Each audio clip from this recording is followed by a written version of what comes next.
১৯৬৯ সালের ৪ সেপ্টেম্বর মুক্তিপ্রাপ্ত ইবনে মিজানের কাহিনী চিত্রনাট্য সংলাপ প্রযোজনায় এবং ইবনে হাসানের পরিচালনায় সাদাকালো বাংলা ভাষার চলচ্চিত্র নাগিনীর প্রেম। এতে সহকারী পরিচালক মাজেদ এবং প্রধান সহকারী পরিচালক ছিলেন নুরুল ইসলাম। এফডিসি স্টুডিওতে সম্পাদিত পরিস্ফুটিত ও মুদ্রিত নাগিনীর প্রেম চলচ্চিত্রে চরিত্র রূপায়ণে ছিলেন আজিম, সুজাতা, আনোয়ার হোসেন, সামিনা, শামসী রানী, সেলিম রেজা, আনিস, জোবেদ, কাউসারি, আমিন, রহিমা, শ্রাবণী, সবিতা এবং আরও অনেকে।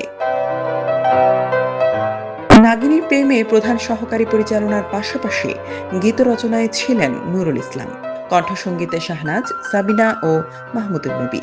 এছাড়া যন্ত্রসঙ্গীতে আলাউদ্দিন লিটল অর্কেস্ট্রা, শব্দগ্রহণে এ বাসেত, গীতানুলেখনে ও পূর্ণ শব্দ সংযোজনে প্রধান শব্দগ্রাহক মালিক মনসুর।